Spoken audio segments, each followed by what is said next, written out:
All right, we are live, doing it live. Gonna let that chat room fill up for just a quick bit.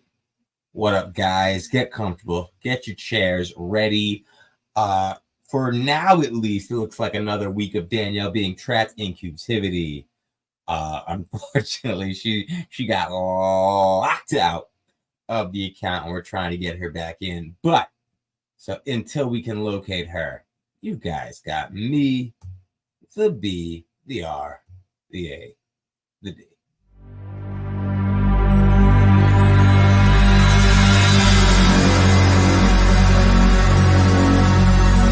Ladies and gentlemen, the show is about to start in 10, 9, 8, 7, 6, 5, 4, 3, 2, 1. Not just smart, they heal more. They're not just smart, they heal more. They're not just smart, they heal more. They're not just smart, they heal more.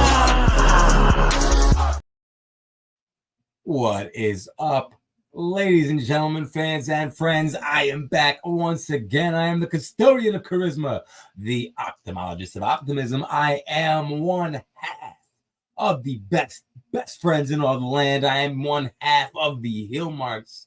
I am one half of the hosts of Mark of Honor. I am Brady. Danielle is trapped in captivity yet again. I am trying to get somebody out to her to save her for today, for tonight. But until that rescue is confirmed right now, you just got me, Brady, talking about two nights, October 10th, Ring of Honor. This is the second week in a row we are seeing old matches. And they didn't announce this one like they did last week, and they didn't have the commentary retelling it like they did last week. So this week, but they waited just like they did last week. They waited until it was time for the main event.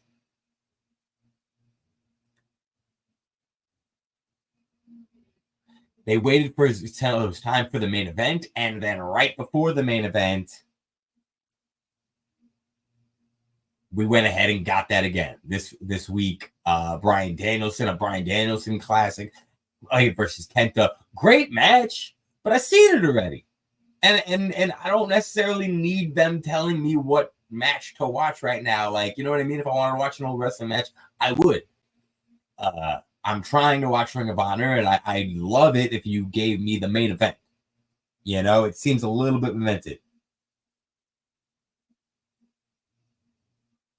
Sorry, guys. Working on the rescue for Danielle right now, actually. I have somebody is finally here to help. Okay. Danielle might get rescued from captivity tonight, folks. It might happen.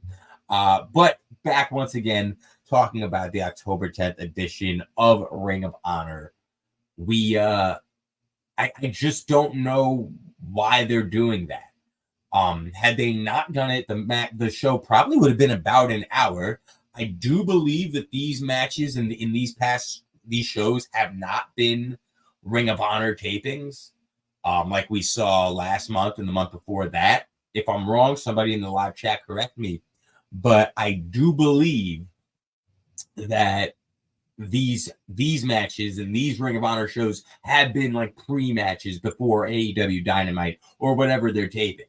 So I think maybe that transition, they're kind of like, okay, well, we gave them 2 hours of wrestling. We gave them 13 matches consistently for like a month and a half, 2 months. And now we just, all of a sudden, we're back to the 1 hour format. Do we need to compensate them in some way? And maybe this is their best effort. They're like, okay, let's find a 20-minute classic match, one of our greats. And I don't know if this is just an unintended consequence of that, but I find myself missing old Ring of Honor while I'm watching new Ring of Honor and while I'm waiting for the new Ring of Honor main event. You know what I mean? Like, I don't necessarily know that that's what they should be doing. Also, last thing I'll say about the recap match we got tonight and my lack of appreciation for it, I suppose.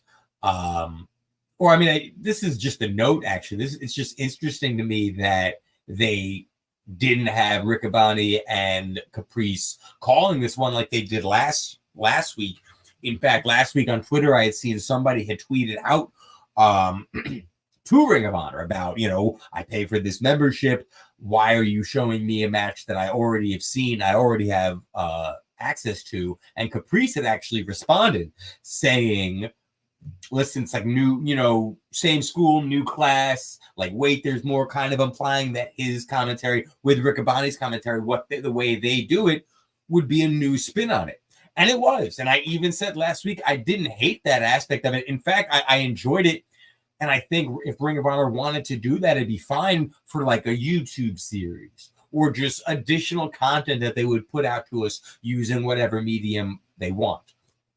I think that's a great way to get eyes on the old Ring of Honor product in hopes that those eyes move to the new product. But yeah, I'm curious if maybe they got negative reviews about, maybe people were saying, and for last week's match, I also said like a lot of the commentary did take away from that live crowd, because that live crowd for that match was just crazy. And it was live. It was just Hammerstein, I believe, and just the electricity that you could tell that building was moving.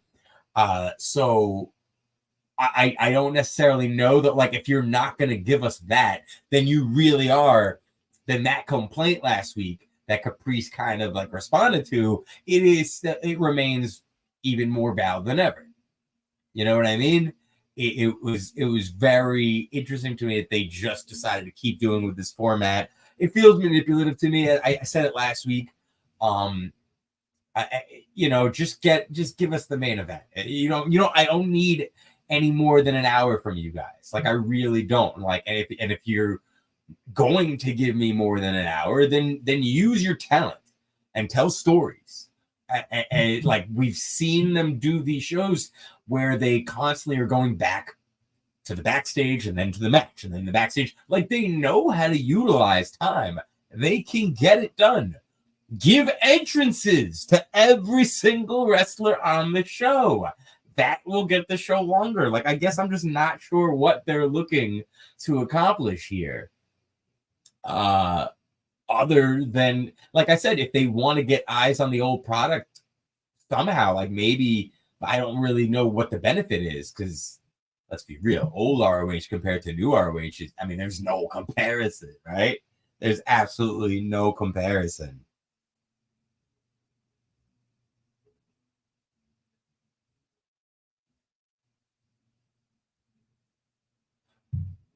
But yeah, that's that about the recap match. Let's get into the show. And yes, guys, I am trying to buy a little time because I'm trying to work on the rescue mission, rescuing Danielle from captivity, trying to get her in. In fact, I do think Danielle's on the way. I think we're getting her rescued, guys. It's happening. So then maybe, let's see. What would Danielle want to talk about first?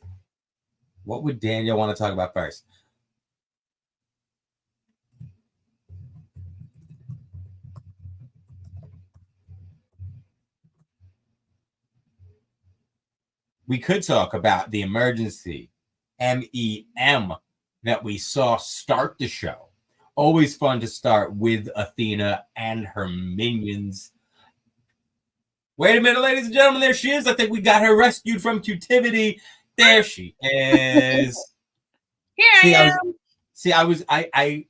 I decided I spent the entire beginning of the show just complaining about the manipulation of the recap match 2 weeks in a row. So you don't have to do that. And we didn't talk about any of the matches yet. I wanted to buy time until the rescue mission was complete, get you out of captivity. Here you are. What a good friend you are. That's because you complained. I love complaining, and you didn't even let me complain at all. Well, I complained for both of us, I think. I appreciate you. I've been live for 10 minutes, so that's 10 minutes of complaining. Wow. Yeah. So, but I did get right into the way they started the show, which was the emergency MEM. If you wanna come in hot with it. Want me to come in hot with emergency MEM? I just remember you just. Yeah, go ahead. Well, no, I'm just saying that's what happened. We got Athena coming in hot with Lexi and Billy Starks, and really the main message of this meeting was to protect Lexi at all costs, including giving her very own leash. We have to protect her at all costs all the time because Lexi is such a highlight of ROH for me. Like every time Lexi's on, like she's just great. She's so good. She's so good. She adds so much to the Minions. She adds so much to that group. She adds so much to everything. I love her. Yeah, no, 100%. And she doesn't come in with like a forceful, you know how like sometimes when they have people like that, people that aren't the wrestlers come in and like they kind of like overshadow a little bit and you're like, all right, calm down. Like I think she adds so much to it and it's so great to watch her. Like she really just adds something and doesn't take away from anybody else. She enhances everybody. It's really fantastic. Yeah, 100%. And they're continuing that build. Athena did a good job of putting over her fear of Abaddon as that program continues and we get closer and closer to that encounter, as well as Billy Starks continues her tension with Athena. That split is going to happen sooner than later. We did, in fact, see Billy Starks in action, taking on and taking down Ella Elizabeth. I was surprised at how much offense Ella Elizabeth was able to get tonight. Yeah, it's weird because we were building up Billy Starks for a reason, and I feel like this isn't the type of opponent she should have. Like, it's not even type of opponent, but yeah, exactly. This type of match, I guess. Exactly the type of match where, and we at this point with how Athena's talking down to her and how she's getting demoted and slept on, and kind of just made to be a mindless soldier instead of the number 2 she was and should be, especially when there's 3 people and only 2 of them are wrestlers. So I think we really just want to see Billy more dominant, like really squash matches is kind of what she should be getting. Maybe if her opponent is going to have, 1 or 2 hope spots, that's fine. If she puts them down like immediately after, like quick kick to the face and that person's done. And then she kind of walk around for a little bit. Like, yeah, I can end this whenever I want to, stuff like that. Like, we kind of really need to be reminded not only that Athena is wrong about Billy, but I assume the point of this story is to at least get the crowd wanting Billy to dethrone Athena. Right, because I feel like that was the setup all along, no? That Billy is eventually going to take her out since the beginning. So watching her struggle, even for just a short amount of time, in a match that should be a squash match. I mean, you're not giving her an entrance. We are learning her name as you're saying it. Right. Billy's being built up for something here. So, yeah, I was a bit surprised this wasn't more of a squash match. But we did get to see, a bit of a more animalistic side of Billy. And that's always fun, especially as we prepare for what we, assume is happening. I hope that happens. I hope this isn't just a build for her to not take the title. I mean, we already got that. So, like, they're doing this a different way. They are telling a different story than they did when Billy and her first met. So, and perhaps they go back to that. And the fact that one reason why Athena is thinking so little of Billy is the fact that she's beaten her. Right. And then, she got her own title, a title that Athena wasn't interested in, and she couldn't even hold that for a month. So she's like, yeah, you know what? I thought I was the only one better than her, but no, Red Velvet's better than her too. And who knows who else is better than her? Man, Billy Stark should kick her right in the kisser. I think we're getting it. I think we're getting it. Something we also got tonight was the debut of the NJPW Strong Champion, Gabe Kidd. I like him. I'm a big fan. I know you are. Yeah. And I loved what we got from him tonight because Gabe Kidd is the perfect heel. Like, he's such a good heel. You don't have to know he's heel to know that you hate him. Like he's just so good at it. And he can get anyone, a good heel can get anyone over, and Gabe Kidd can 100% do that. Oh yeah, he's a fantastic heel, and we're working with Anthony Henry. Like there was a perfect combo. I wish Beef wasn't there, but that's my opinion. Well, bad news. Unfortunately, Anthony Henry tweeted out, I think yesterday, one of the past few days, he got hurt over the weekend. I think it was a bicep tear, if I'm not mistaken. Jeez, this poor guy. Yeah. Unlucky break for him, especially because this coming weekend, and I spoke about this on the show last week, but him and JD Drake were supposed to face FTR in a tag team match. A tag team match they were both really looking forward to. In Anthony Henry's words, it was a match they needed to prove that they belong in the conversation, to show their worth in this industry and in tag team wrestling. And honestly, I mean, I couldn't agree more. They really do deserve matches like that. And they need matches like that so a lot of other people can see the Workhorsemen the way you and I do. Right. I want everyone to see them the way I do. And this the way FTR does. Like these other wrestlers and tag teams that, they have spoken about how much respect they have for these guys. And the story that Anthony Henry and Beef had been telling leading up to the return that they kept hyping up for JD Drake, which like I said, I think I was to expect him to appear on ROH, next week or the week after. So it's a tough break to see it happen again with Anthony Henry, especially since when you put someone in the ring that you've been pushing week in, week out, and you put them in the ring with an NJPW Strong Champion like Gabe Kidd and give him the time to shine, you can't help but be excited about what that would have definitely, absolutely, 100%. Yeah. So yeah, this is a tough break. It was tough for us to watch this. Knowing the outcome, yeah. Exactly. Like knowing that no matter almost in the back of my mind, I was like, shit, I hope Anthony Henry didn't win the Strong Championship in a fucking ROH taping and then get hurt. Like, imagine. Yes. So I will say I hope that, like, I really hope this doesn't take away from JD Drake's return, which is impending. Anthony Henry had been telling that great story, and Beef was kind of helping as well with the whole, is JD Drake coming? When's he coming? Let me get his number. So honestly, I think this is a time they have to pivot. You have to call an audible on the play, and at this point, you have to switch places and let JD Drake be the one excited about Anthony Henry's return, and let JD Drake and Beef team for a little bit. I let them be undefeated like him and Henry were, but let JD Drake be just as adamant. No. Me and your cousin are the Workhorsemen. Me and you are just teaming. So I really hope they keep that alive. And after Anthony Henry gets healthy, all three of them will be in a better position, hopefully. Man, I hope so. It's such a tough break, man. It's a tough break. Yeah. It's also a tough break for Atlantis, our TV champion, because it has been announced Brian Cage, the Machine, is taking him on at Wrestle Dream. That was announced last week, and this week we got to hear Brian Cage talk about it, talk about himself and how he is a machine. He is the Machine. I feel like we haven't heard him talk in a while. Yeah, I was pleasant. I was like, oh, we're giving him time to talk too. It's not just like, oh, me, Beefcake, Gorilla, blah, blah. It was actually like stuff. No, because usually when he comes down, they have him talk really fast. Right. It's very like dumb. I'm a big guy. I'm going to beat you up stuff. This was like heartfelt and like it was a good segment. It was good hearing him talk and say all these meaningful things. I liked it a lot.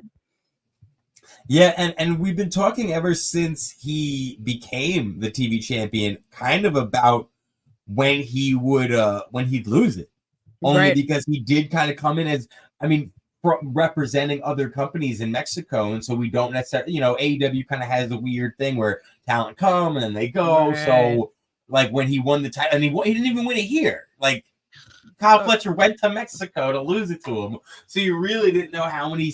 We've only seen him on the show like 3 times, I think. I might even be giving him. I think you're exactly. Yeah, I was like, yeah, I might even be friendly with that. Yeah, so. It's one of those things where like you're kind of waiting for the next big title match they give him, and here it is happening in Wrestle Dream, and it's Brian Cage. So even before this promo, in my mind, I was kind of like, "Oh shit, yeah, okay, this might be it." Like they might be, and me and you have been talking about like Brian Cage has definitely been someone. Brian Cage and Lance Archer are 2 popular names me and you've thrown out when talking about guys that should be in the conversation because they could be TV champion like that. Of course they can. They'd be great TV champions. These guys are so slept on. They have them come in to do these things like these squash matches and these other things, and they don't really have them doing much. And then it's like they're so underutilized. And it's like, what are you doing with Brian Cage, man? And I mean, that's the biggest thing. The fact is like they're doing nothing while doing something at the same time because they use these guys every week. Yeah, every week we see Brian Cage, we see Lance Archer, but then they don't actually do anything with them. So Brian Cage would like make the perfect TV champion because 100%. He would actually be on ROH TV, and you'll be able to buy back into the theory that the TV champion is the most fighting champion on the show because they're always there. They're always putting the title on the line. Brian Cage will demolish anyone you put in front of him, believably so. So he's really just an ideal candidate. And listening to him talk about why playtime is over and why it's finally time to let the machine out of the cage. And like, it was great.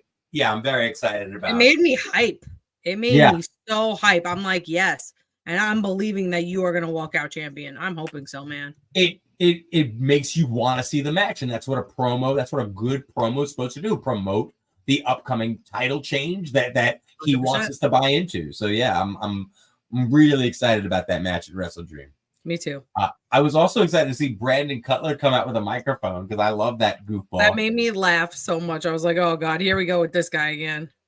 And then, we see him get fed to Shibata. Always fun. Shibata's a fun guy. I could always watch him kick somebody's ass. Yeah. I saw that guy come out. I'm like, as long as Coco Cabana's not there, I don't care. Yeah, that's what I thought too. Not those words, but I was thinking, oh, Danielle's going to be so happy that he's by himself. You know it. I was like, good, because I like Brandon Cutler. I think he's good. And he's super funny. Like, he's funny without, like, what's the word?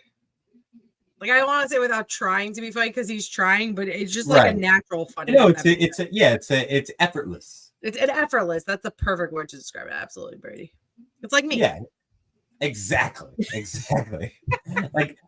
like he knows his character. He knows the role he's supposed to play. He's not 100%. Supposed to be taken seriously. He does not take himself seriously at all. You can't if you're wearing that outfit every single week. 100%. So yeah, you wear that outfit. I would 100% wear that outfit, but I also do not take myself seriously at all. So yeah, right. It's perfect fit. Sense. Right. If I did take myself seriously, I would wear it, but people would be like, he doesn't look good in it. But I'm gonna wear it and frolic my arms. People are gonna tell I don't give a shit. And they're gonna be like, all right, you know what?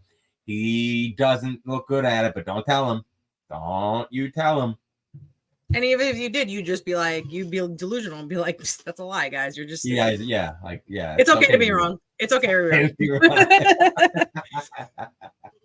wrong. Speaking of being wrong, the infantry, I guess they weren't wrong. They just lost. I went for a reach with that segue. I tried. I failed. I love a good failing segue. They probably thought they were gonna win, and they were wrong. They were wrong, and it's okay that they were wrong. It's okay to be wrong. It really is okay to be wrong. The infantry, the thing I liked about this, was the fact that we got to see Shane Taylor Promotions back in tag action. Ever since Lee Moriarty won his singles title, we just haven't seen him. Also, Shane Taylor was hurt, so I think this might be the first time I've seen Shane Taylor wrestle in a while, and together it was good. I was so happy to see him in the ring. That made me so happy. And it should be in a winning sense. Lee Moriarty is a champion. He shouldn't be losing tag team or singles matches. Right. Shane Taylor shouldn't be taking pinfalls for no reason. So happy to see the Infantry go down in this one. It was their second loss in a row. Last week they lost to the Outrunners in that little blow off, and we saw them a little fired up after the loss despite shaking the Outrunners' hand. Wait a minute. Yeah. Wait a minute. Why did they have a match with the Outrunners? Didn't they save the Outrunners? Yeah, but they had a match to, blow off all the steam. Like, okay, we got to just do this, get this out of the way, and now we can go on being boys. The Outrunners did come out on the winning end, and they did all shake hands, but the Infantry were quick to leave that handshake bumping of shoulders, if you will. They were fired up. We saw them again this week, fired up after the loss, wondering what's going on, and this was exactly what I wanted to see happen. This was probably my favorite thing that happened tonight. As Shane Taylor and Lee Moriarty approached them, and Shane Taylor gives a fired up, impassioned promo. More than a promo, it was a plea for them to remember who the fuck they are, what they're here to do. He fired me up. He fired them up. And he said it was time for them to rumble. We've been talking about it for a while. How Shane Taylor Promotions does feel like something that shouldn't just be a tag team. It should be a stable. It 100%. Should grow. And Shane Taylor did not hide the fact that he was interested in helping elevate both the Infantry and Trish Adora. Even mentioning Trish Adora. I did not forget our conversation. I'm a man of my word. Now, what conversation? What word did he give? We do not know. And neither does Carly Bravo and Sean Dean. They did not seem to have a clue. Yeah. They didn't. Yeah, I'm sorry. Go ahead. What? I was going to ask if Carly Bravo and Trish Adora are dating, but... Are they? I don't know. Carly Bravo just seemed very... Like, as soon as Shane was like, and Trisha, he's like, hey. So I or maybe he's just being a good person. It could be. They might. What were you gonna say? No, I don't remember what I was gonna say. I mean, basically, like, I'm just very interested to see what happens with this. Shane Taylor Promotions trying to recruit the Infantry, trying to recruit Trish Adora. Trish Adora, when Carly Bravo asked her, like, what was he talking about? What conversation? She's like, he ain't talking about nothing. So right. She's not being super forthcoming. We don't really know what Shane Taylor is talking about. So it gives me more questions than answers. And those are always things I like when it comes to talents I want to see more of. And these five talents are certainly talents I want to see more of. Oh, yeah, 100%. And them giving Trish Adora the respect she deserves. Like that, having her and being like, hey, you too, because we feel like she gets like pushed off to the side with the Infantry. Not the Infantry themselves, but just like the way Ring of Honor has done it. You're right. Yes. Like the way they've sometimes had the Infantry come out and not include her at all. And so it doesn't always feel like the tight unit it should be. And she doesn't always feel like the intricate part of that unit that she should be. Right. From ROH presentation, not of course the way Infantry regards her, and clearly not the way the opponents regard her. Shane Taylor is giving her the respect she deserves, as you pointed out. Correct. So once again, very excited about that. I was excited to see Sam Beal take on Lance Archer. Sam Beal, we and you both kind of like recognized him. Yeah. People might have seen him on Impact Wrestling a few times. He's been around since I think 2016-ish. But yeah, Sam Beal taking on Lance Archer, and much like everybody does, Sam Beal had to die tonight. Lance Archer hitting him with the big one. I'd like him to hit. Nope. I knew it. I knew it. Nope. Nope. I love how it always happens with Lance Archer matches. Dude, I told you, Lance Archer looks like someone I used to be intimate with. It's uncanny. It's like uncomfortable when I watch it sometimes. Because that guy's like married and has a kid now. And I'm just like staring at Lance Archer and I'm like, memories. Lance Archer's another one. Like, I really hope Brian Cage does become TV champion. And then they can have a feud. Eventually. Don't rush to it, but eventually that would be perfect. Yeah. Did Lance Archer ever hold a title in AEW? Yeah, right. Was he a TV champ? Was he a something champ in AEW? So. I don't remember. I feel like he had a belt that was red. I'm gonna look it up while we're talking about this. But yeah, he's another one that I always get upset that they underutilize him. And it's not just because of all the creepy stuff I say about him. I really think he's a very talented wrestler. He looks like a wrestler. He's a good wrestler. Like, it just, I don't know. Well, I mean, him and the Righteous are a perfect combination also. But once again, these are just people you need to do something with. You can't just keep using them in matches.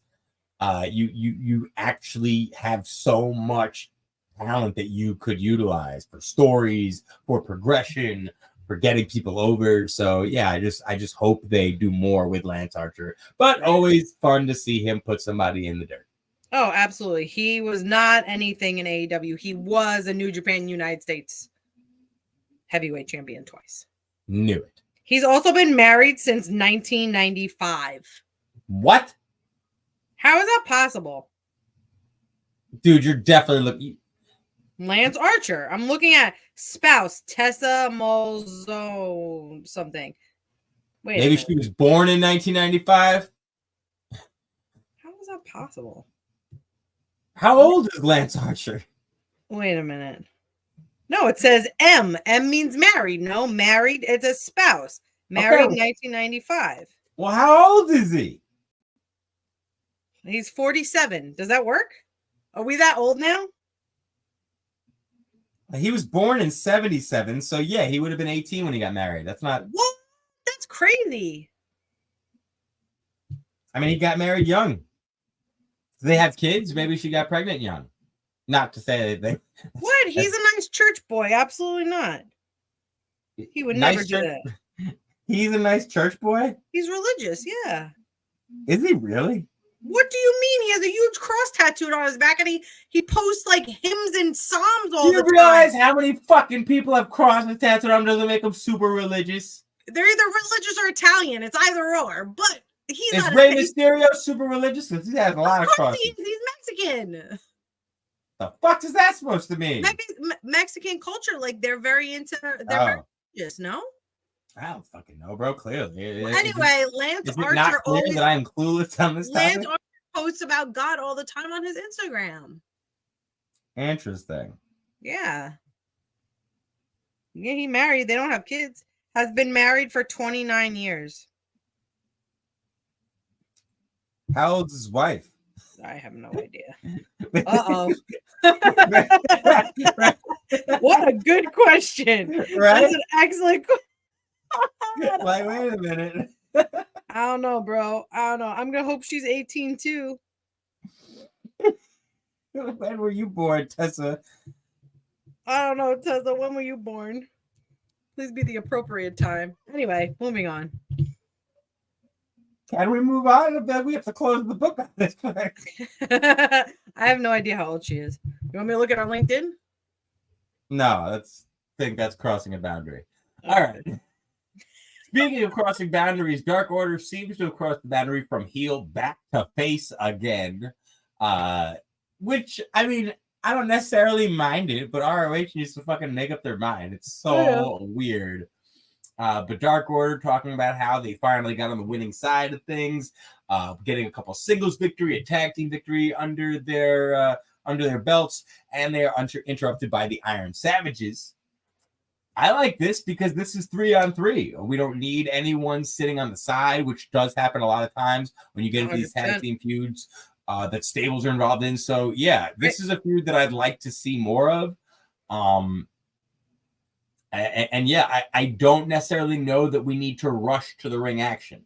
I'd like them to operate in more of an old school philosophy where let's build people up if they're in a feud. For example, 100%. if two tag teams are in a feud, they're going to face people that are not those tag teams that they're feuding with. And if they're the only people in that match that are in a story, they're the ones going over. So we get Dark 100%. Order in a tag team match next week. They can get the win. Have Iron Savages cut a promo. Iron Savages get a match the next week. They win. Dark Order cuts a promo. You wash, rinse, you repeat until you set up a big time match that means something. What would their big time match mean? Well, hopefully, if they draw it out enough and get people into it, it would mean, hey, we won, and now we are the #1 contenders for the tag team titles. They don't do that on ROH. Well, also, keep in mind, we don't know yet. We still have to hear exactly the injury status of Sammy Guevara. So they might need new tag team champions sooner than later. God forbid, of course. Hoping for the best, Sammy. I'm just more aware of it now, or because it's like dirt sheets, or like even with football, is there a lot more injuries happening now in the world? Like, why is everybody always getting hurt? Like, how many notice that people are? I feel like people are out. I mean, I think with wrestling, I mean, you're definitely talking. I can hear the fantasy football coach frustration in you. Like, these fucking injuries, god damn it! Jesus Christ. Every time I pick a running back, he dies the next week. Bro, we're going into week 6. There's so many fucking injuries. But yeah, with wrestling, I would say, and especially as we're talking about Sammy, with him especially, I mean, we've got a lot of the wrestlers. There's how do I put this? I know what you're gonna say. High risk is just a lot more prevalent. So the norm has become flying off the train. Right. I was just gonna say, like, you're doing more, for lack of a better high risk has become a lot more normal. And high spots and jumping off things and stuff, so you're more prone to get hurt. Right. And you used to only see that in like 1 or 2 matches back in the day. Now you're getting it in almost every match because all these wrestlers come with that similar skill set. And so I think that's definitely why we've seen like Top Flight kind of go back and forth between which one of them was hurt, because they're taking the biggest risks of the tag teams. And Sammy Guevara, same thing. He's, he always says, I'm loco before he does a crazy spot off a ladder or a cage or whatever. So it's like, unfortunately, there's a reason why not everybody adapts the high risk style. And the ones that did, like the Shawn Michaels, the Jeff Hardys, the Rob Van Dams, as they got older, they adapted. AJ Styles is a perfect example. He doesn't wrestle like Impact AJ Styles at all anymore. No, because he knows how to get the most out of his body for the longest time. Because it's crazy. Yeah, so crazy. Yeah, I just feel bad that they're all getting. I know I had to mention football a little bit, but yeah, it does make me sad that people are getting hurt. So many injuries. I feel like they're getting hurt so much more now. Definitely. Really enjoyed the match we got tonight for the TV championship. Oh well, I love Diamante. I also love Red Velvet, but Diamante, I freaking love her. I love her so much. I think she's outstanding. I guess my biggest complaint would just be, and it's a small one, but I would have made this the main event. Yeah, 100%. Well, we'll get to that situation. Yeah, over the Proving Ground match. Well, no, I mean, I already kind of complained about the. Oh, did you? Okay. I mean, if you listen, if you want to vent, by all means. But yeah. I'll vent after. There we go. But yeah, so like I would have had this be the main event. A, because it's 4A championship. B, because they had been, kind of building to it with backstage segments over the past month or so. They had been hyping it up on AEW television, so they promoted it prior to. So and also I've always kind of spoken about the fact that Proving Ground matches to close the show just don't pack the same punch that they do when they open. They definitely don't. Yeah. So yeah, I would have closed the show with this one, but definitely enjoyed these women getting the time to shine. Oh yeah, they were fantastic. And, yeah, there were no losers in this. Diamante still gained in defeat. This was a reminder to a lot of people that she needs to be taken seriously. Oh, 100%.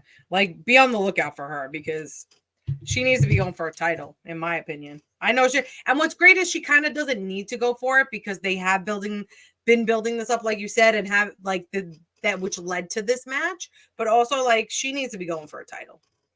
Yeah, I mean, well, she did go for a title. She just didn't win. I know. Well, she needs to keep going. I know. I get what you're saying, though. I think this was a big match for Red Velvet as well, only because since she won the title, they haven't really given her too much to do involving the title. Like her and Queen, her and Queen Aminata did their thing, and that was kind of taking on Athena and Billy. And then ever since, it's been more Athena against Billy than Athena with Billy. Now Red Velvet's kind of on her own, but other than her and Diamante going back and forth backstage, it's not like they have anyone else calling her out. She hasn't had any real meaningful opponents of note. So I think this was a good match to remind people the kind of champion she is also. But Diamante came out looking really, really dangerous. Like it could have easily gone her way. Oh, I love her. Yeah, this was a good one, ROH. This was my match of the night. Easy. Yeah, mine too. Good job, ROH, for this match at least. Hey, Gabe Kidd versus Anthony Henry was awesome too. Oh, that match was really good. The matches tonight really were nothing wrong with it. It's just there's never bad matches in ROH. It's just the storytelling aspect. The thing that makes us fall in love with wrestling is storytelling. Right. It's not, and it's in and outside of the ring, because when you're having a match that their storyline was outside of the ring and now it's inside the ring, it's beautiful to tell us the continuation of the story or the conclusion of the story in the ring. And when ROH doesn't do that, it doesn't make sense. It's just people hitting each other instead of having a story to be told. Very well said. Thanks. Now, would you like to pitch a little bit of it? Yeah. So obviously they did the flashback. They did the old. I don't know why they did this. You told me they did this last week as well. They did it where you're watching an old ROH match. First of all, the first thing that came to mind, I wish they kept that ring mat because I love the way that looks. And then second, it's like, I've seen this match already. I'm aware of this match because this is Bryan Danielson. So I've definitely seen this match.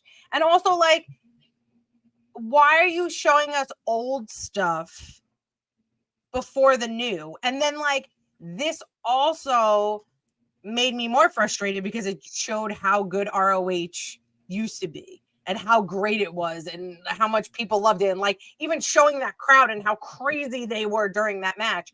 But you put it on right before the main event and it kind of makes you fizzle out. And I kind of lost my momentum going into Mark Briscoe and Josh Woods because I was looking forward to Mark Briscoe and Josh Woods because I really like Josh Woods. So like going into this match, I lost momentum in excitement. Yeah, and it is one of those things, and I said it last week, and I agree. It's manipulated to the point where, because like last week, the championship match was the main event.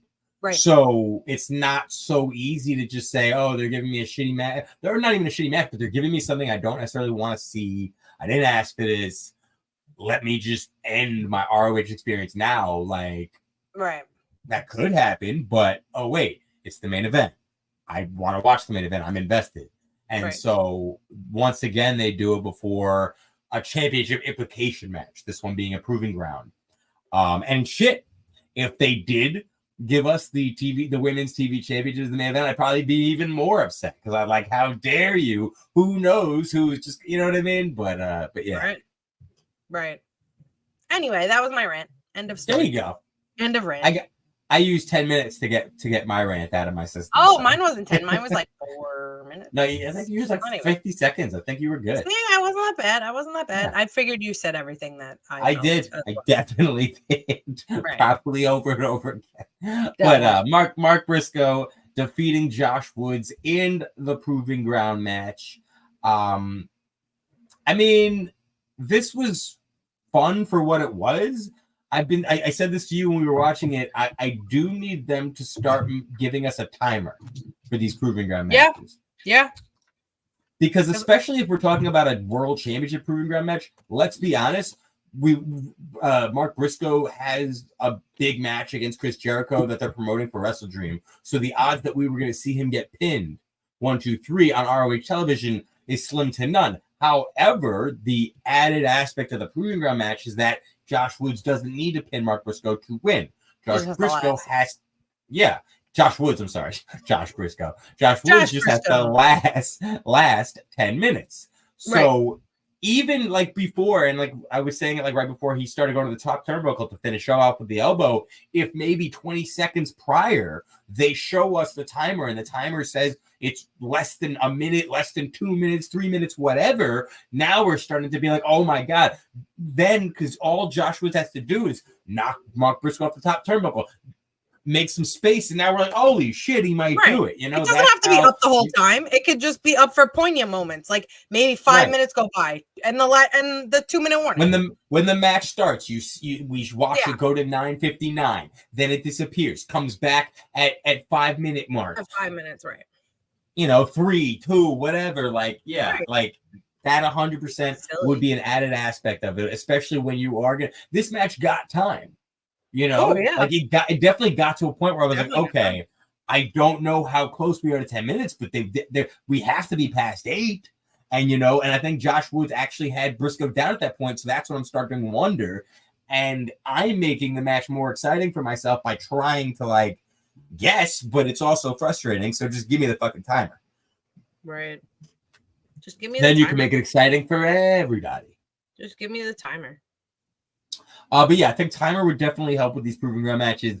I wish Tony Nese and Daivari were able to help more from ringside. Like if you're a heel stable, I don't want to see you guys play by the rules. Give me the old school heel tactics, you know? Then be like, hey, or pull him, yank him. I do like that Josh Woods was put in this position, though. In the position to show proving ground? Like in the position to be in the ring with the Ring of Honor champion. Mark Briscoe, absolutely. You know, Mark Briscoe, as far as the Ring of Honor roster right now, cream of the crop. He's the top guy. He's the champ. Josh Woods is a guy that we've been wanting to see get opportunities to show he can hang with the best of the best for a while now. So I'm certainly happy that, you know, that Josh Woods is getting this shot. Right. Oh yeah, I was very happy about this match. I was really excited that it was Josh Woods going for to have the proving ground with Mark Briscoe. I was very pumped for this. And another reason for the timer, you know, plea is that I think let's say we knew that Josh Woods lost at the 9:52 mark, right? Mm-hmm. Technically, Josh Woods probably wouldn't talk shit about it, but smart Mark Sterling could throw that into his next promo on behalf of him, saying we were 8 seconds away. 8 seconds away. And we don't get worse. We only get better. So that means that this week we would totally be able to do it. But we're going to work our way back. We'll get there. Don't worry. You know, stuff like that. Like with someone like Josh Woods, that would be great. Yeah, absolutely. Like use smart Mark. Use him. And I think that would be a great way of using him to really like establish the premier athletes. I do want to go back to the TV championship, my match, if I can. Only because I do think we both got a little distracted when talking about it. We didn't focus as much on like when we talked about how good it was and the storytelling, but Diamante really lost her shit. Oh at the end there. Yo, and we haven't really seen so that took this story to like a new level as well. Yeah, she fights with such heart. It's so great to see it, and I loved her losing it because you really like that's how you should be after a match. That's how you should be when you lose. Like you should be pissed. Yeah. Oh well, no, she didn't lose. She lost her shit. Like she got herself DQ'd. Because she got lost in rage and then hit her with it. No, and then just like the referee, like it almost like she did a great thing. And this is great because Diamante doesn't always show so much emotion in the face to me. Like sometimes she's very enclosed. And so this time, not always, but like stoic. Like yes, exactly. And so this time, like it really was more of like you could see her snapping in and out, like, oh wait, no, did I really like what? No, like come on, we're still shit. So like, and it really, you know, it really showed a new level to her.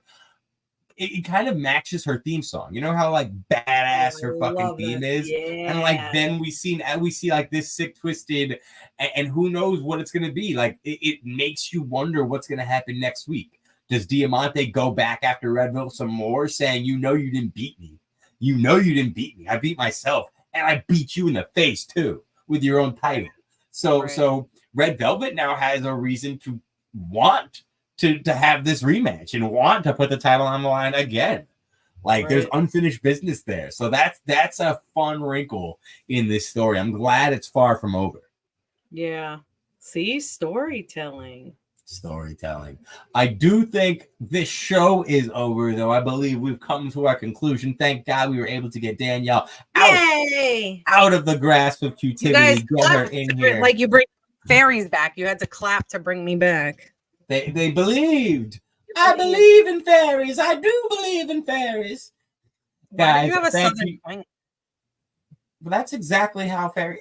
Bro, have you ever met? You don't know what the queen fairy sounds like. Is there a queen fairy? Everybody knows this is the queen fairy. Oh, I didn't know. Thank you for enlightening me. Believe, my children, set up and believe. And then the kids, they don't know how to talk, so they just talk like her, like, oh, we do believe in fairies. Oh, you sound like the lady, the Hercules lady. Hercules. It's not a lady, that was Eddie Murphy. Hercules, Yeah, but... Hercules. Eddie Murphy. That was Eddie Murphy.